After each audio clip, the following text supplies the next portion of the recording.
In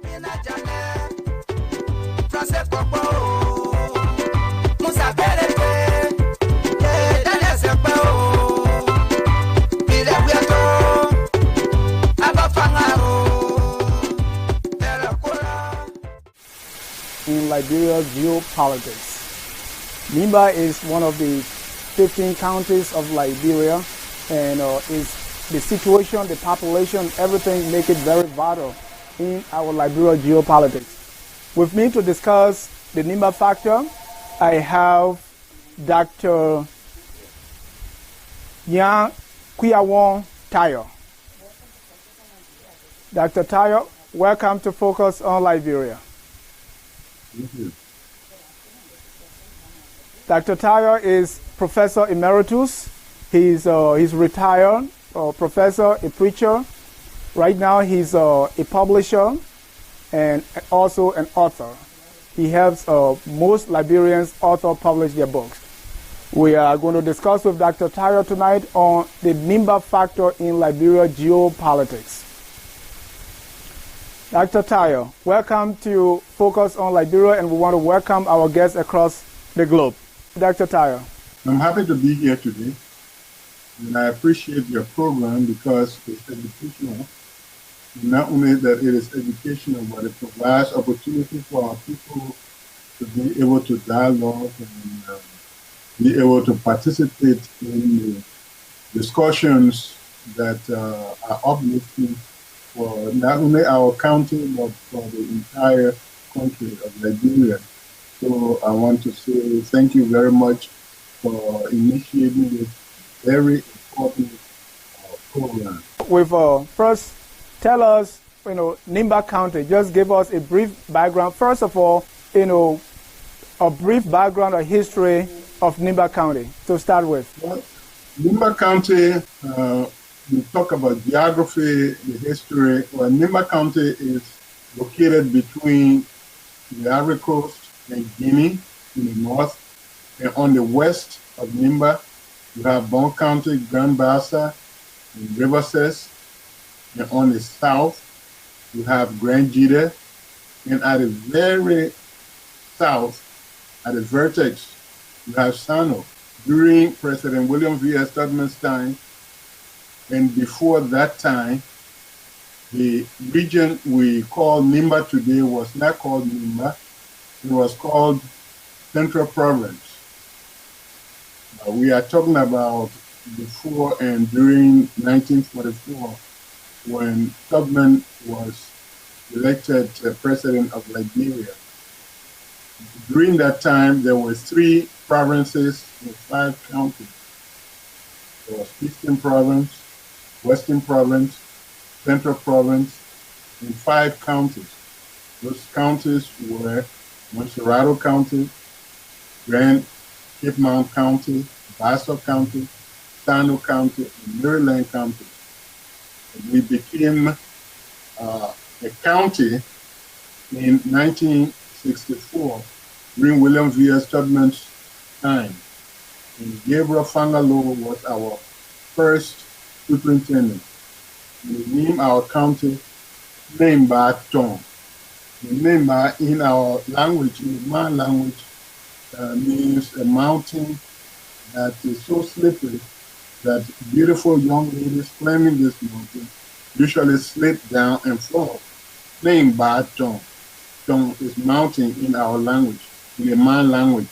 Nimba, a slippery, slipping young lady. Of course, since that time, we have, at the early stage of our history, when we were yet province, we sent representatives to the House of Representatives. We didn't have senators because we were not county at the time. We were just provinces, so we sent representatives to Monrovia to be in the House of Legislative.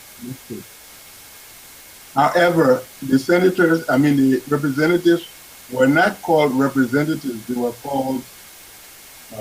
called referees. They didn't make any substantive decision. They did not take part in the deliberations, but they were present there just for their presence. Such persons like Dan Bowen, Goldman, Boca, and a few others were in the house. And they represented us in the best way they could. But eventually, when we became a county, then of course, we started sending in senators and representatives to the House.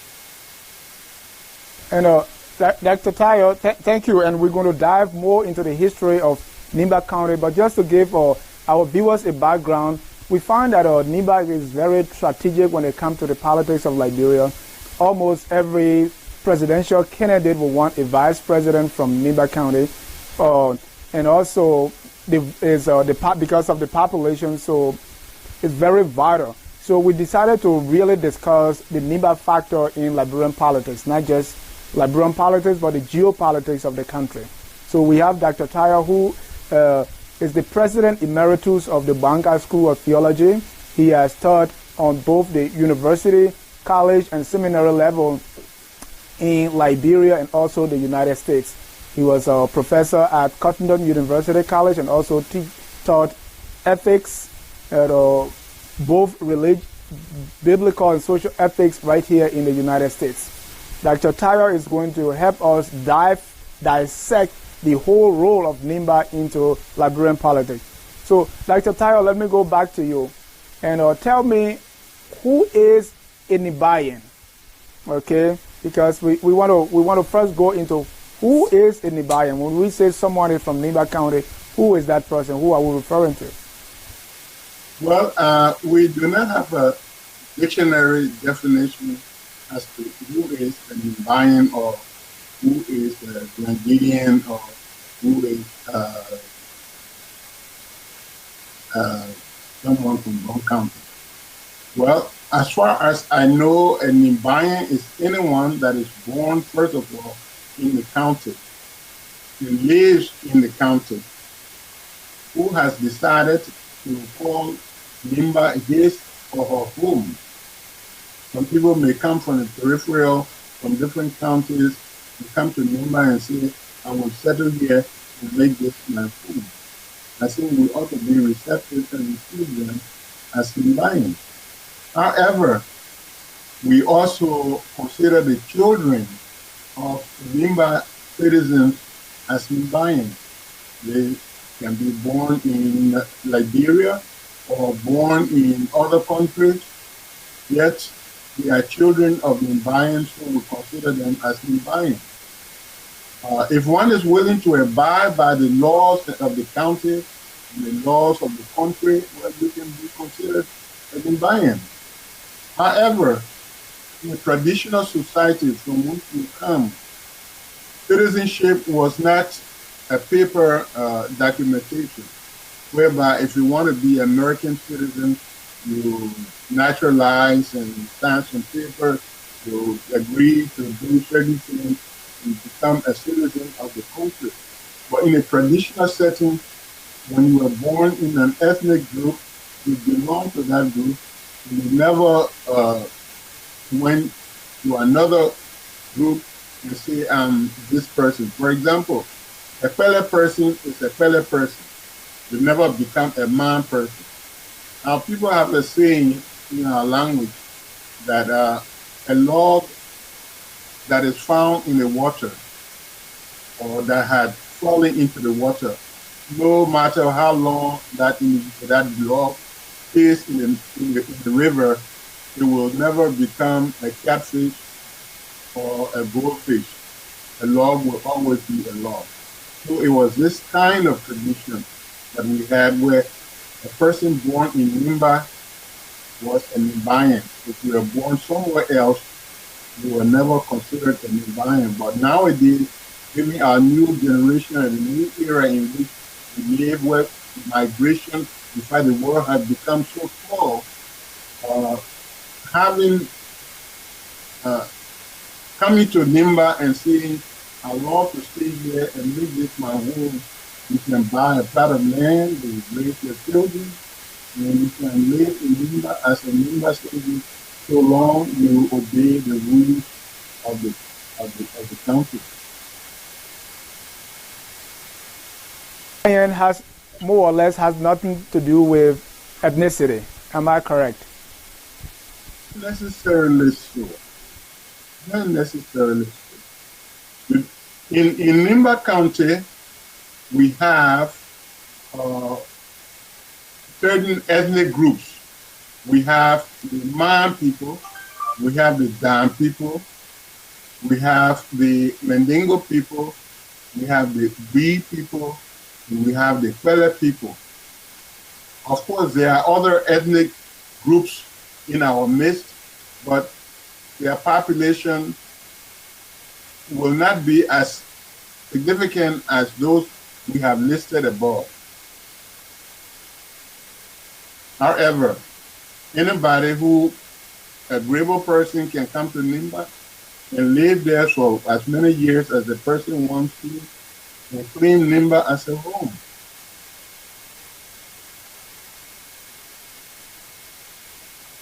Again, about the significance, why is Nimba County so influential in Liberia? What is Nimba's significance or its role in the economy or the politics of Liberia? Well, most of our people are rural people who live on agriculture, basically rice farming.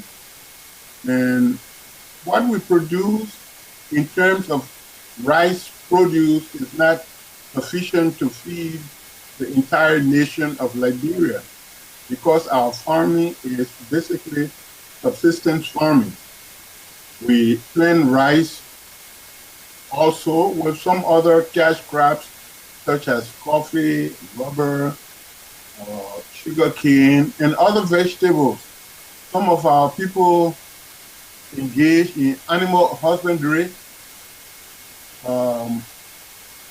They raise chicken, goats, sheep, cow, pig, and the like. However, beyond the farming and the agriculture, Nimba produces some of the highest grade iron ore in the world. I documented that in my book, Liberia Facing Mount Nimba, and this is the book.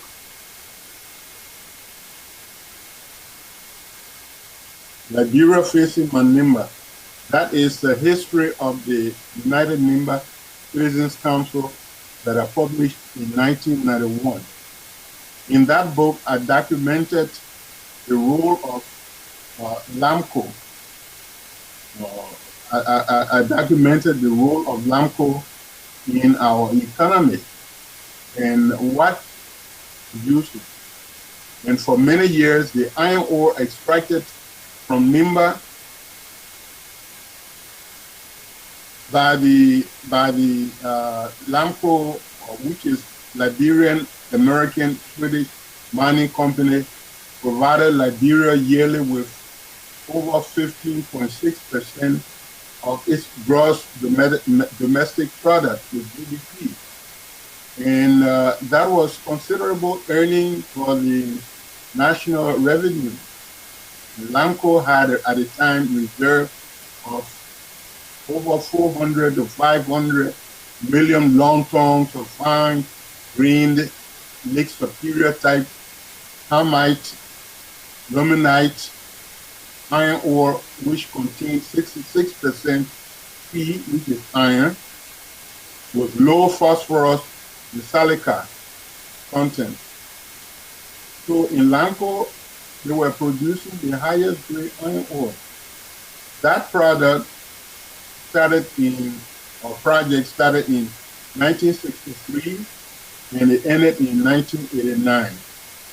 According to statistics that I have read, 75% of LAMCO was owned by Liberia and 25% owned by the Bethlehem Steel Corporation right here in Pennsylvania.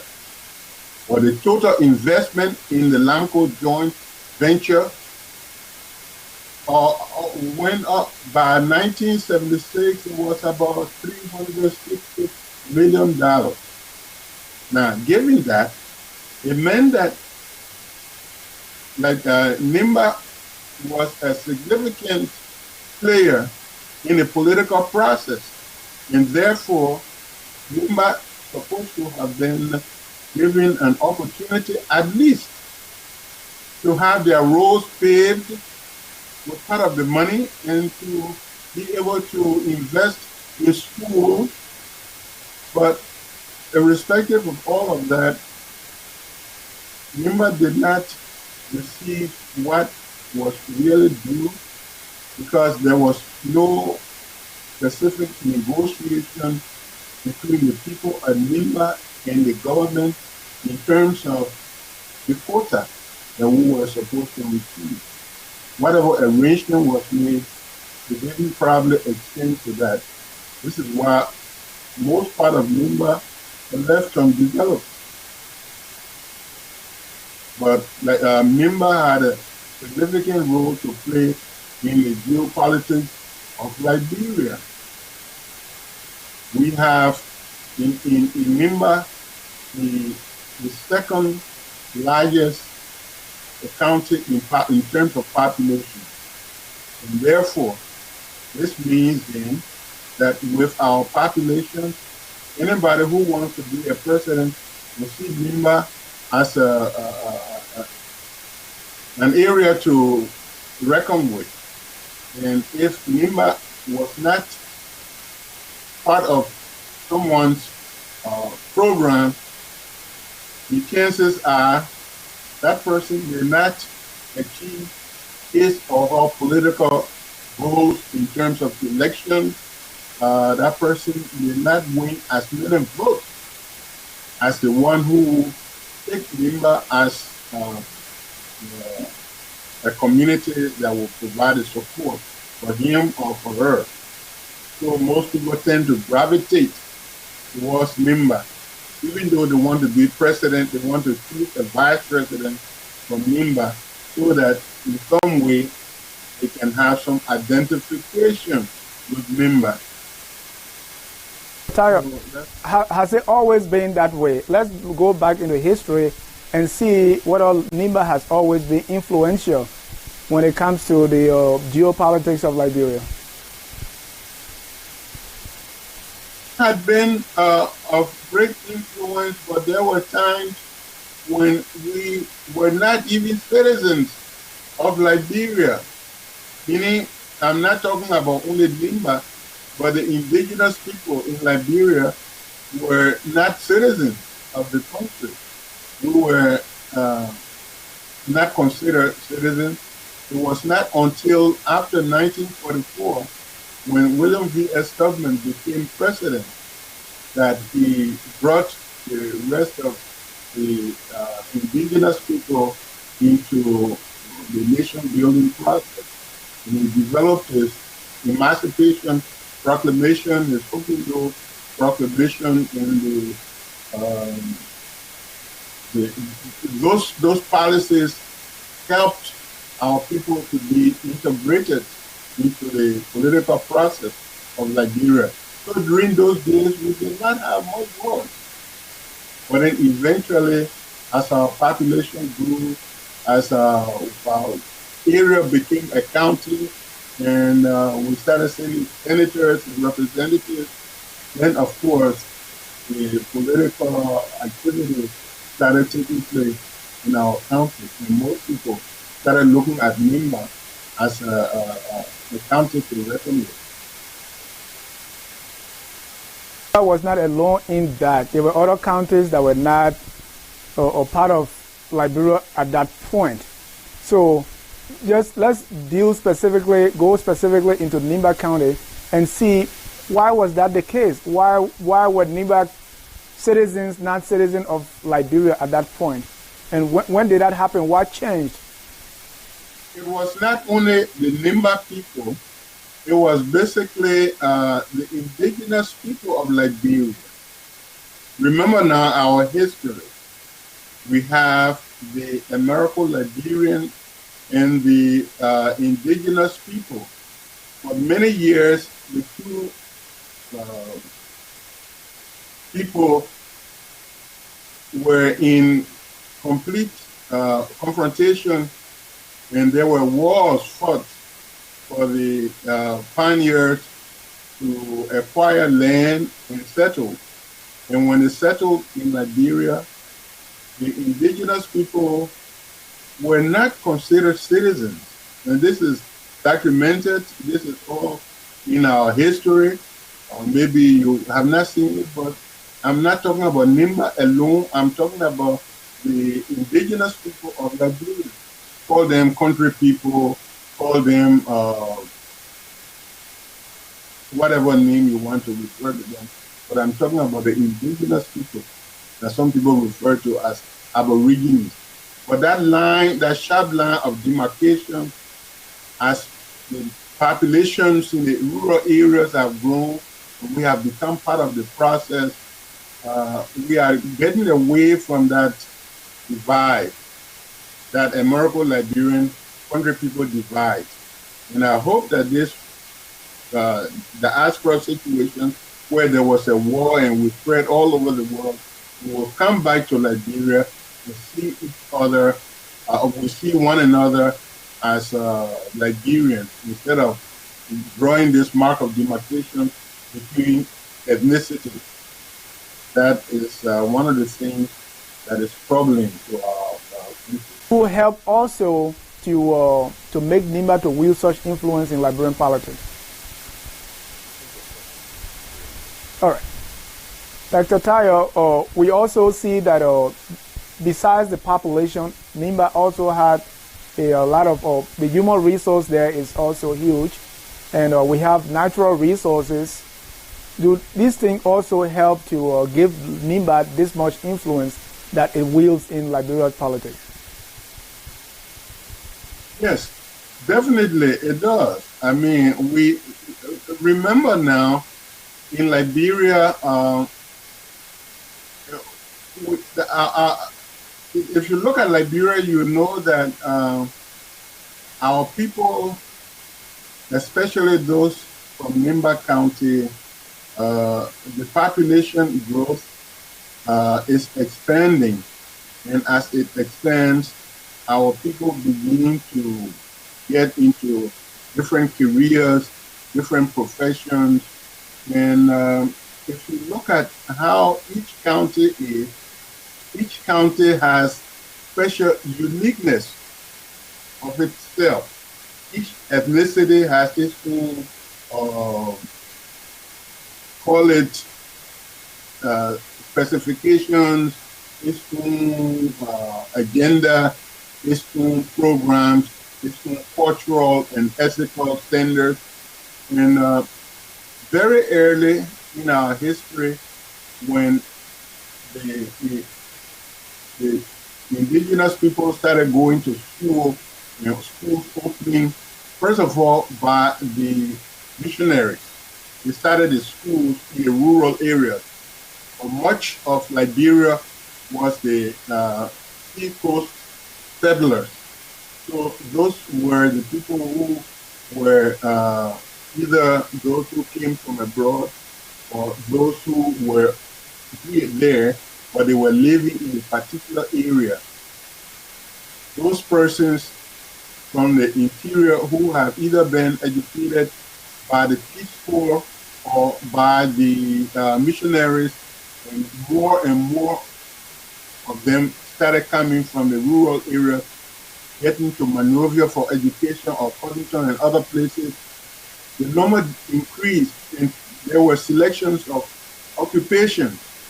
And what we discover from just looking at the population, you find out that each county has its own strength in certain areas. Even with the food, people in Nimba have special taste for certain food. People in Basel have special taste for certain food. And people in Cape Mount have taste different. Then you also have occupational difference. Most people in Lofa County will gravitate towards the medical field. You have more medical doctors coming from Norfolk County than you have in some of the other counties. And in Nimba, we started some of our political process very early. When in the 60s, in the 70s, I particularly was involved in trying to help to make our people conscious of the political process. So the organization Moja, the organization Sukutu, the organization PAL, these political movements started permeating the different counties. And in Nimba, we developed good cadres of young people who were involved in the political process. And they were very active. And as they went to the university, most of them majored in political science. And a lot of them were interested in government. A lot of them were interested in doing a lot of things that were related to nation building. So as a result of that, we have a little leverage over in the political area than in other areas. So this is how I see it. This is focused on Liberia, and we are discussing the Nimba factor in Liberia's geopolitical system. Tonight, my guest is Dr.nya Kwiawon Taryor. He is Professor Emeritus of Kwiawon University College and President Emeritus of the Banga School of Theology.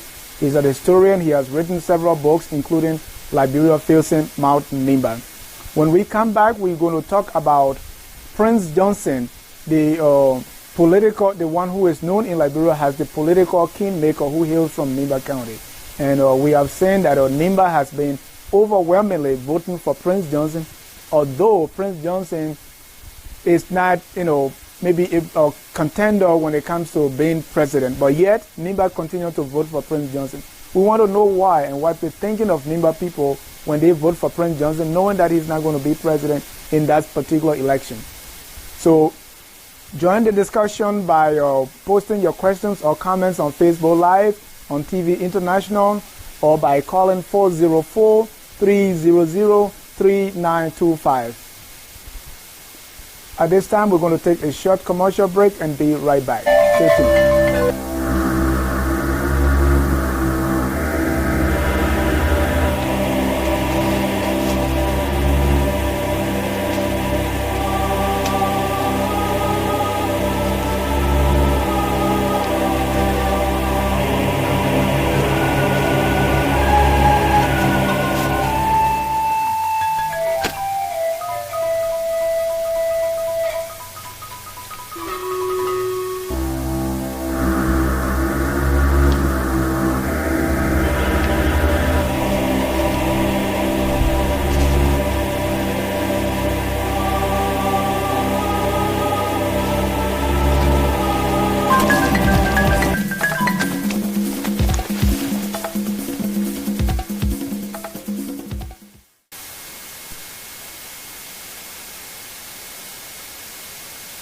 Broadcasting from Atlanta, Georgia. Tonight we are discussing the Nimba factor in Liberia geopolitics. I have with me Dr.nya Kwiawon Taryor, who is a native of Nimba County, who is discussing this topic with us. Dr. Taryor, we want to go now and discuss the current Liberian elections and the role Nimba County is playing. Prince Johnson, a senator from Nimba County, has contested twice, and both times he's won Nimba County.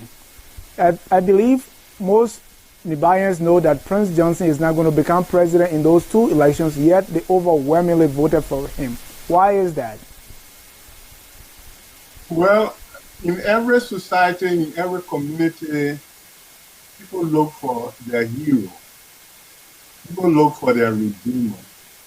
People look for one who will be the representative of their hopes, their aspirations, their goals, and everything. And during the Civil War in Liberia, Prince Johnson stood by the side of the people, especially from Nimba. And as such, and since he's our family person, our citizen from Nimba, I think he is due the credit, and we need to afford him the credit. We need to award him with whatever he wants in the area of politics. He has shown himself as a leader of the community. However, sometimes it is important to note that being a leader, you have to be very flexible and realize that one person does not make a forest. It takes a lot of trees in order to make a forest. So other people need to be encouraged, especially our younger generation, to be encouraged to go into politics. Now, Senator Johnson had done a whole lot for our people in many ways. So this is one reason why we go to him and want him to be president, and a lot of the people will vote for him.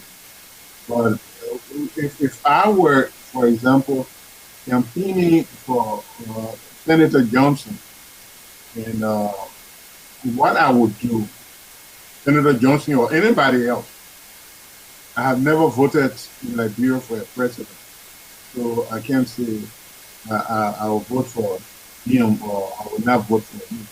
I don't have that power to vote. Liberia does not send out absentee ballots, so I don't vote. But if I were campaigning for somebody like Johnson, I would not put my concentration on the people in Nimba. I will extend my hands to people in Bassa, Grand Cape Town, Montserrado County, Lofa County, and all the other counties.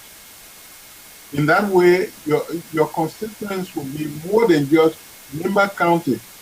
Nimba County alone cannot put in a president. You have to have people from all over the country in support of your presidency. But to concentrate only on a few people than people... Dr. Taryor, is Nimba really voting for Prince Johnson to become president, or they are voting for him to be the kingmaker in a round of elections? Well, this idea about kingmaker, I think is beautiful. The reason why I think it's beautiful, those were times when people had king. We no longer have king nowadays in our own time. What we have are representatives, senators, and presidents. And people go to the voting booth, and they are supposed to use their own discretion and their own views instead of having somebody to be the one who makes a choice and superimposes that choice upon the rest of it. This is what democracy is all about. And if we claim that we are a democratic nation in Liberia, therefore we need to be able to make independent choices. Endorse George Weah or the Coalition for Democratic Change in the round of elections. What is looking in? Do you think Nimba this time is going to follow Prince Johnson? Okay, here is what I think is very troubling with the Prince Johnson situation. Prince Johnson is my junior brother. In the true sense of the word, is my junior brother. When he started to run the first time, he called and we talked, and I was excited about his presidency, his effort. He, we talked, but then that year he didn't win, and this year he didn't win. But what I heard him say became troubling to me because he is confusing our people. Senator Prince Johnson is confusing our people. The last time I heard him, these are some of the statements he made. He said that we had $93 million, and because he was a winner in so many capacities, the United Nations made him ambassador and offered him additional money to help struggling children around the world. Prince Johnson said that with all that money that we had, he did not prioritize for Liberian children. Senator Johnson went on to say that we had done nothing for Liberian children. And these are the direct statement he made. He said that we did not build any public school. We did not build any school or public library. We had not built any George Weah Foundation. He said that we had not built any sport academy. He said that we had not built any recreation center. That we has not done anything of substance for Liberian people. Senator Johnson said just as we mismanaged the $93 million plus dollars, it will mismanage Liberian national resources. These are direct words from Prince Johnson. Now, he said that if Weah becomes president and he's in charge of Liberian resources, he is going to do the same thing he did with the resources he had. Senator Prince Johnson went on to say that no one should vote for Weah.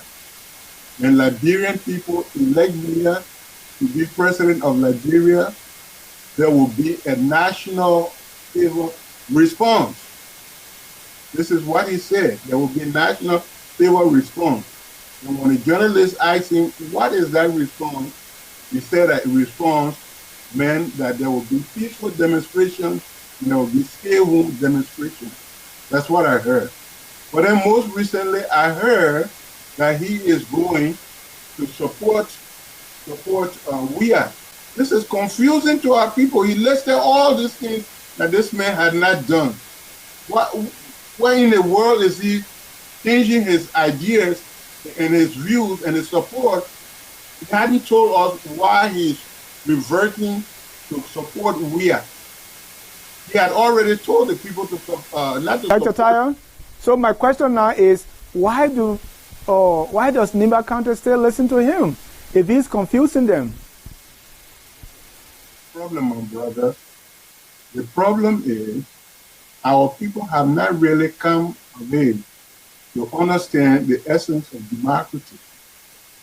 Our people still think that they can have a kingmaker, and whatever the kingmaker says, he makes the king. And therefore, our people must listen to the kingmaker. But what I see the kingmaker doing right now is he is confusing our people. He must have a conviction as to what he really wants our people to do. Or to tell them, vote for this man, don't vote for him, vote for him, don't vote for him. It's crazy. But then the question is, why do our people continue to listen to him? Again, it is our tradition, it has been our tradition from time immemorial to listen to your leader. But like I said, we have come to the point now where democracy must be explained thoroughly, that we have our own, individuals have their own choice to make when it comes down to electing a president. Now, sometimes we put in the wrong person. And America can attest for that if you have been following the news. We have problems here. And I don't want that same problem to happen in Liberia. There are so many factors. And I hope Senator Johnson will think about this carefully and not confuse our people. He's my brother. I like him very much. But by telling our people, don't vote for this man, listing all the things that he had not done, and then come here abruptly and say, I'm going to support this man, I want you to support him. He had not given us any reason why we must support Weah. He had already told us the reason why we should not support Weah. So then the question is, if you don't want us to support Weah, but now you want us to support him, give us your reason why we should support him. Point. We have a caller on the line. We have a caller on the line. Caller, your name and where you calling from. Tell us your name and where you're calling from. Go ahead, your comments or question. Can you hear me? Yes. Okay. I want to contribute to the conversation because I've been listening for a few minutes. I just came in actually in the middle of the discussion, and I realized that the conductor of this conference or forum is posting a lot of questions to that Taryor. Some of which I think Dr. Taryor alone cannot answer, and I think Taryor needs some revision. Go ahead, sir. The last question to Dr. Taryor was, if according to Dr. Taryor, if Prince Johnson is confusing Nimba people, why are Nimba people continuing to listen to Prince Johnson? And I want to help to answer that question. To begin with, Nimba County is currently divided into two. We have the youth group and we have the traditional group, but that means the older people who happen to be the parents of the youth of Nimba County. We have been a very popular person in Liberia by virtue of his sport affiliation. He's been overwhelmingly supported by the youth group. And the traditional group that comprises the old people who happen to be the fathers and mothers and grandmothers and grandfathers of the youth. I give it their support to Prince Johnson for one reason. Today I actually sent a post to the UNESCO list trying to get the answer to the question that Taryor just alluded to, in terms of trying to answer that question. And my question was, let me frame it this way. Prince Johnson is considered by the people of Nimba County as the savior of that country. When the Civil War began in 1989, actually 1990, actually 1989, December 25th, the invasion was caused over from Ivory Coast into Liberia. The invasion first was organized somewhere in Libya, according to history. But when it successfully crossed into Liberia, Prince Johnson deduced the intention of the rebel leader then, who was Charles Taryor, that his agenda was to come into Liberia and carry on a vindictive revolution. Right. Particularly against the people of Nimba County. For the fact that they supported the PRC led by Samuel Doe at the time, and they eventually killed, executed government officials that comprised the Congo people, so to speak. Right. So what's the point? Yes, if you can speed it up. Invasion. Okay, so when Prince Johnson foresaw that, he decided to alienate himself from the NPFL, and he organized his own group that came to be known as IMPFL. IMPFL. Yeah, we know that. Can you just summarize it so we can go to the next caller? Okay. So then, Nimba County was targeted by both. I'm trying to summarize. Prince Johnson was Nimba County was targeted by both government forces of the given to the government and also by the MDFL forces. Okay, so it was at this point that Prince Johnson came to save Nimba County. Right. So in your view, Prince Johnson saved Nimba County. That's why they are loyal to him. Yeah, that's why Nimba County is loyal to Prince Johnson. Okay, that's fair point. I've heard that view also. So let's. Let me conclude. Yeah, so we can go to our next caller. Okay. Hello? Yeah, let's just conclude so we can go to the next caller. Yeah, so then, because Wheeler is a popular person in terms of his sport,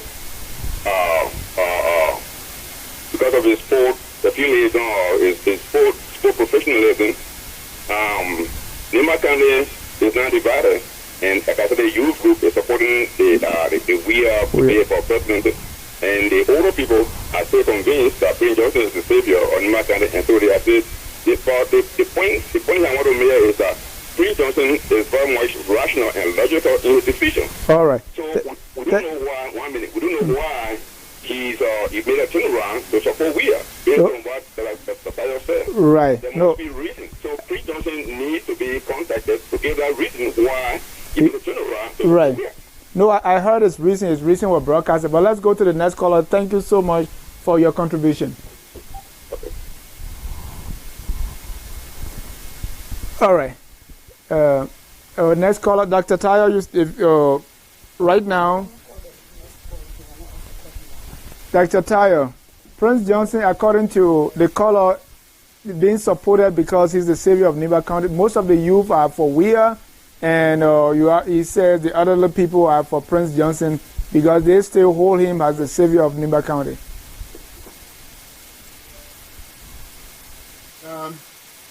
Wheeler will appeal definitely to the younger generation for several reasons.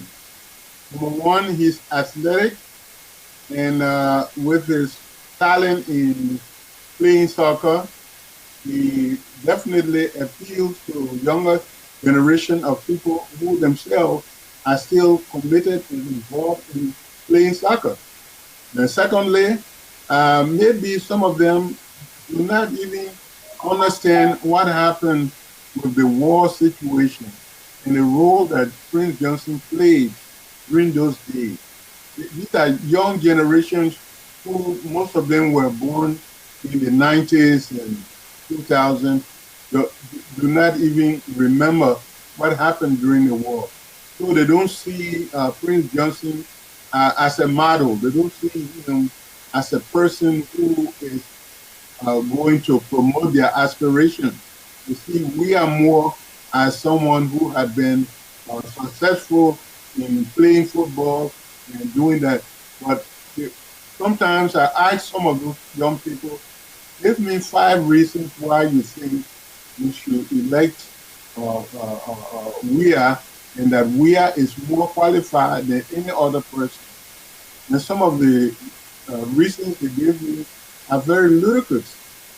Like, well, he was successful in football, so since he played football well, he can be our leader. And sometimes I just wonder what that. Dr. Taryor, so let's go back to the influence Nimbayans in the United States have on. I know you were part of the founding of UNICO and other Nimba organizations. What is the influence as of today? I don't know if the influence UNICO and other Nimba County organizations had on Nimba County and Liberia is still the same as today. One example I can give you that we have people coming from the United States who went to Liberia to contest the election in Nimba County. And I think from as far as I remember, all of them lost. What still is the influence of Nimbayans in the United States on the politics in Nimba County and Liberia as a whole? Okay, several things we need to consider here, though. Some of those people did not go on the auspices of the organization. They went solely as people who are running to be representatives or senators from Nimba County. Now, they were not sent there by UNICO. And UNICO, I must admit, in the initial stages of the organization, it was of great impact to the Nimba community as well as to the Liberian community. But as time has gone and a lot of things have gone under the bridge, the NICO, for whatever reason, is losing its own objective, is losing its own principle. I know it must change along with time, but sometimes the changes are not well defined. And I was very active in the NICO for many years. Like you know, I wrote the first documentary history of this organization, and since that time, nobody had even taken the time to write it. And when it comes down to the Constitution, all the constitutions from all the different chapters, I was involved in putting them together. So I know about the Constitution and the history of the organization. But the organization itself has drifted. When I say drifted, it's no longer keeping to its own principles. It doesn't even follow its own Constitution. And the Constitution we have right now in the NICO has not been properly adapted. And a lot of things are happening with Nimba, with the NICO group. They need revitalization. They need to be revisited in terms of its own objectives, its own goals, its own principles. It started off fine, but there are a lot of people who became members of the organization who didn't know what this organization was all about. So they took this organization to be nothing more than social club. Social club. And the function it presented was a social club. So it's unfortunate. It's very unfortunate. And some of the reasons why a lot of the people from Nimba went to Liberia is that the senators and the representatives have made their own salary so high that in fact it's higher than some of the representatives and senators here in this country. Now, in a country where people are hemorrhaging for money, they're hemorrhaging for assistance, they're hemorrhaging they are struggling out of poverty. Some people are making $200 a month, some $100 a month, some people $50 per month. For some individuals to be making $10,000 to $50,000 a month, that's a disparity there. And sometimes the money, I don't think it's invested in the country. They probably take it and invest it in another country. This country has been struggling from poverty, and it's still struggling from poverty. So those persons who left from here and went to Liberia to look for a job, not so much they are in politics and they know about political things, and they are going to regain the people. But this is a way of looking for a job to make extra money. That's how I see it. That's how I see it. One more call, but before that call, Dr. Taryor, Nimba County is endowed with natural resources. It is very likely in in most parts of Africa that regions that are endowed with those resources, they either feel that they are not benefiting enough from those resources, or they've been cheated out of those resources, or that they are better off being on their own so that they alone can enjoy those resources. In the case of Nimba, what is true about Nimba when it comes to all the natural resources that are in Nimba, and how Nimba citizens are benefit? What's the general feelings when it comes to the natural resources in Nimba County and how Nimba people are benefiting? Okay, I'm not in Liberia now to know, but when I was there, I remember that Nimba had all kinds of resources. At the time we had diamond. People went to the Diamond Creek. A lot of people came from everywhere to go dig diamond in the Baba area, and they discovered iron ore there. Lamco, which is a joint venture of Bethlehem Steel Corporation in Liberia, they dug the iron ore, and in the process, they were finding all kinds of mineral resources. Liberia has diamond, bauxite, uranium, copper, gold, all those mineral resources, we have them. But unfortunately, those resources are not being used for the benefit of the people. We have the proclivity of taking government jobs and money to be our personal thing. Most of our leaders don't know the difference between their own money and the public money. So because they don't know the difference between the two, you see everything is theirs. So they take it and use it for their own aggrandizement. It is very unfortunate. Liberia had tall trees and big trees that would be taken for lumber, for planks, for timber, so roads can be built, houses can be built, but it's unfortunate to go to some of those schools, they don't have desks. The kids bring their own stool to sit on. No blackboards, no desks, no tables, no chairs. That's unfortunate. That's very unfortunate. And instead, they will take these logs and sell them to companies outside of the country, which is indeed very unfortunate. If we have a counterbalance in our legislature, in our government, where you have three branches, and each branch makes sure that there is a counterbalance, all these things that are going on will not go on. One branch may have superpower than the other branches. In that case, there is no check and balance. There's no check and balance. So our people... Line. Dr. Taryor, we have a caller on the line, and it's a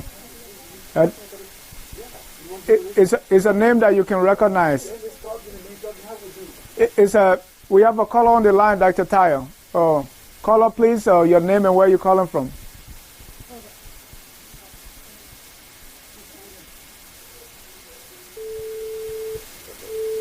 Okay, caller? Yes. Tell us your name and where you're calling from. Then your question or comments. I'm calling from Arizona. From Nimba County. Am I hearing you clear? I hear the lady very clear, but it's not you. So I don't know if she will be talking or you. Go ahead, ask a question, caller. Okay. First I will let you tell you things, at least to accept some or take part in the conversation. Somebody, I will let you say that the entire things to at least it's been a long time to see in on that show. And somebody was talking about Prince Johnson, you're talking something about Prince Johnson, I want to contribute on it. Yeah, Prince Johnson did contribute in Nimba County, but Prince Johnson alone did not fight the war. We get Dr.nya, we get McDonald Brown, we get a lot of guys that fought in Liberia that saved Nimba County from atrocity. So, and Prince Johnson now running for president, he came all the way, I don't care, or fifthly. So therefore, before he's talking about Opo being Liberian today, nobody knew Opo or Liberian. And today, we hear it from Prince Johnson that Opo is a Liberian. Nobody going to vote for Prince Johnson. We will fight it hard. We'll call it back home, talking to our brothers and sisters, that they should not vote for Opo, because if Opo was Nimba County, he never sold to people in Nimba County that is from Nimba County. So Prince Johnson did that because of money, he may receive money, and he did that in 2011, the same thing, so he cannot do the same thing again. Okay. And continually, you go by and tell people, when the people, when they were killing you, it's not the same thing we'll be listening to all the time. They said the war finished, the people forget and consider one another, and live side by side, dollars and dollars. It's not every time Prince Johnson will go and start digging the same room. All right. So therefore, we call him, we have people like Red. My other brother just left from here 2 days ago. We've been talking to our brothers and sisters, friends that they should not vote for the now vote campaign. They should vote for okay. It's the same one. Hello? Do you hear me? Yeah, go ahead. Okay. So, I'm saying that people say that, yeah, he did well for the candidate. Does that mean that every year or every time he do a own personal thing, a own benefit, go take money, and that's why he said, there is no one go to Milwaukee and say, no. If people are running, yes, we know that your father, uncle, we will vote for him.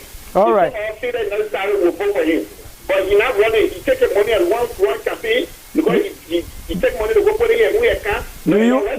Do you have any proof that he has taken money? They start doing a man of thing. We'll follow and we'll keep on talking to our people to not vote for Obon.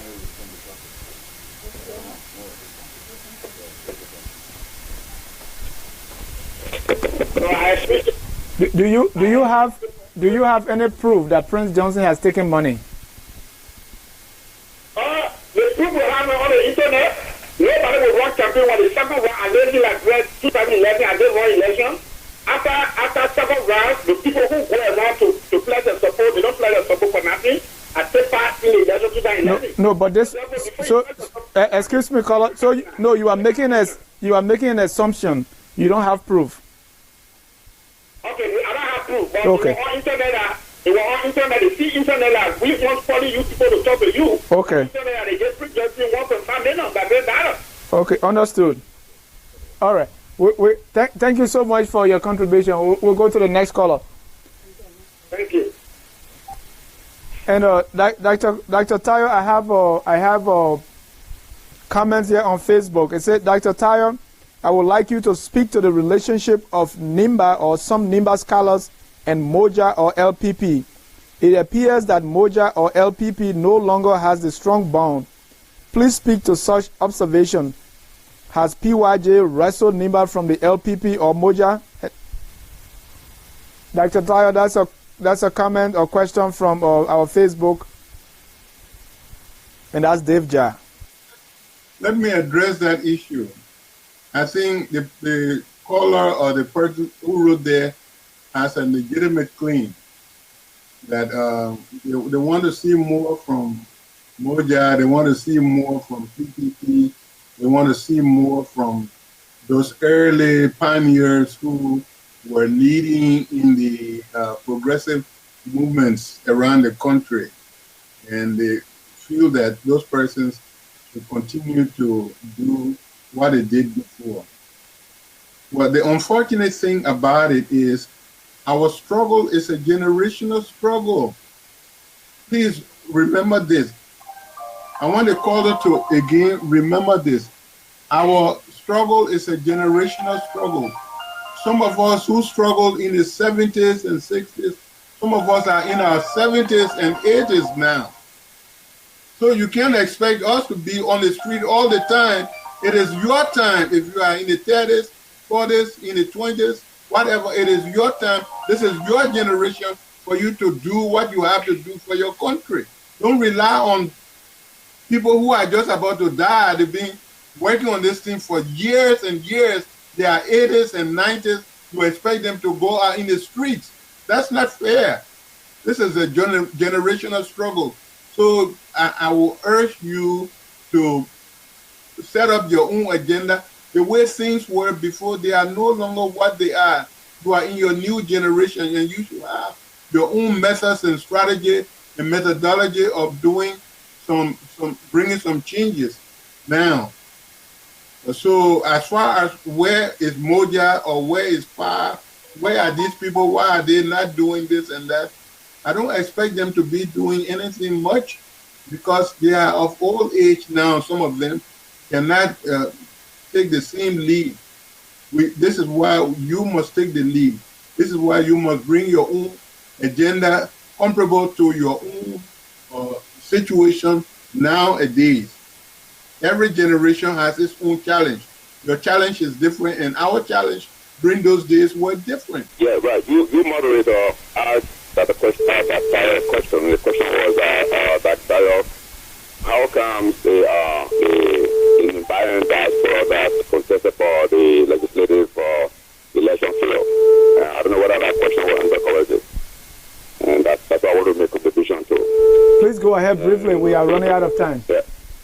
Yeah, based on my perception and my understanding of the and my reason for which I think the diaspora environments that contested the legislative position failed. As you can recall, initially Senator Johnson supporting staff, according to what I just said. He was supporting VP project. And then somewhere along the way in the middle, Senator Johnson turned around and gave his support to the WIA presidential bid. My reason for which those people, actually this election, there were no new Nimbayan diaspora going back into Liberia to contest for any position. Okay. They were already there. They were there as senators and representatives. Right. Okay, and the reason they failed this time around. Thank you, Amos. Mr. Bumbley, thank you so much. We're running out of time. We have a moment. I think the election is not. All right. So we are about to draw down the curtain. So Dr. Taryor, just one last question or anything that you want to cover that we have not touched on. But before we get to that, I want us to talk about just some of the music and the food from Nimba. I know we have GB from Nimba. What else do we... Let's talk a little bit about the beautiful songs and the delicacies from Nimba County. Liberia, as well as in Nimba County, had very many traditional songs that were popular in each of the different regions. Among the Man people, there were songs that were sung during work time, during play time, during ceremonial time. There were songs that were sung during funerals, during childbirth, during the Puro or Sandy initiation, and at many different occasions.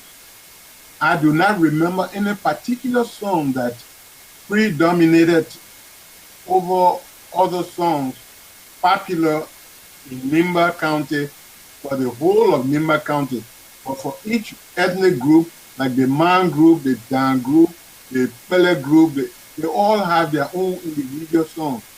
Now, different songs were popular in particular places in Nimba. In terms of delicacy, there were food our people enjoy. They enjoy the grub. The grubs are what you refer to basically as bamboo worm. It was a delicacy for a lot of people. And there were also certain food like the bugs that came in January, in my language, in the Man language. And then there were, those were the bugger bugs. And there were other foods that became very special. Like, for example, snail. Snail was very popular among our people. And every time they ate GB, they loved to eat GB with snail soup. And then you had those persons in the Puro and the Sandy, they enjoy the feast of hogs and pigs, pork meat. So those were their delicacies. So once more, if there's anything that we have not covered that you want to touch on, Dr. Taryor, please go ahead as we wrap up. What I want to popularize is in the Nimba area, I told you those ethnic groups that represent that come from our county that are in large numbers. The first, well, please, this is not the first, but one of them is the Dan group. You refer to these people as Geo people. Those people are not Geo people. They are Dan people. And I want everybody to use the word Dan. When they are speaking in Dan language, they say Dan. Dan Opodne. They don't say Geo Opodne. They say Dan Opodne. So why do you change your name to Geo when you are supposed to be a Dan person? The same way with the Man people. We are Man people. When you talk, we say Man way. Man way. We speak Man way, and we are Man people. We are not Mano people. It's Pele people that name us Mano, and then we have taken that to be our name. We are not Mano people. The way how they arrived at that Mano thing, in Pele when you say Nu means person or people. So when you say Manu, It means man people. They used to say man people because early, the first civilized people we saw were Pele people. When they came, some of them were district superintendents, some of them were surveyors, some of them. So they name our places like Gompa, we call it Ganta. Ta means town.